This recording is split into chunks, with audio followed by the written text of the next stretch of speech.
ஒண்ணுக்கே போக முடியாத அர்ச்சகர் வந்து லிங்கத்துக்கு பக்கத்துல கைக்கிற சிறுநீர் தான் பலருக்கு தீர்த்தமா வரும்.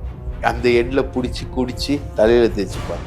கோயில்களில் கொடுக்கும் தீர்த்தம் அங்கே இருக்கும் பணிபுரியும் அர்ச்சகருடைய மூத்திரம் அப்படின்னு ஒரு பெரியாருடைய விசுவாசி தெரிவித்திருந்தார். ஏன்னா இன்னைக்கு தீர்த்தம் அப்படிங்கிறது எல்லா கோயிலையும் கொடுக்குறாங்க. சில கோயில மூஞ்சில கூட அடிச்சு விடுறாங்க. இதை பாக்குறோம். அந்த தீர்த்தத்தை ஒரு மனித கழிவு நீர் அப்படின்னு சொல்லி ஒருவர் சொல்றாரு அப்படின்னா அதுக்கு பதில் சொல்ல வேண்டியது யார்? அந்த அமைச்சர் தான் சொல்லணும். இல்ல அப்படின்னா அந்த அமைச்சருக்கு கீழே இருக்கக்கூடிய அதிகாரிகள் சொல்லணும். அவங்க எல்லாம் வாய் மூடிக்கிட்டு இருக்காங்க அப்படின்னா அதுலயும் அவங்களுக்கு பங்கு இருக்குல்ல, அவங்களும் அதை வாங்கி சாப்பிடுறாங்கல்ல. அதுதானே உண்மை. அப்ப நாங்கெல்லாம் கோயிலுக்கே போறது இல்ல, வர்ற பக்தர்களுக்கு தான் அதை கொடுக்குறோம் அப்படின்னு சொல்லணும். இல்ல அவர் சொல்றது உண்மை இல்லைன்னு சொல்லணும், இல்ல உண்மைன்னு சொல்லணும். S R no. உண்டியலை மட்டுமே கவனத்தில் கொண்டு இருக்கக்கூடிய ஒரு துறை இருக்குது. அதுதான் இந்து அறநிலையத்துறை.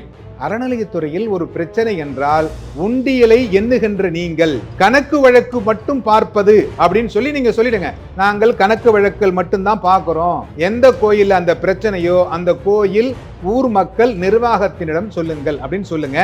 அது நாங்க அந்த ஊர் மக்களை வைத்து நாங்கள் பதில் சொல்லலாம். ஆனா இந்து அறநிலையத்துறை அப்படின்னு ஒரு துறையை வைத்துக்கொண்டு இவர்கள் சொல்வதை நீங்கள் வேடிக்கை பார்த்தால் நீங்களும் இதற்கு உடந்தையாக இருக்கிறீர்கள் அப்படின்னு தான் அர்த்தமாகிவிடும்.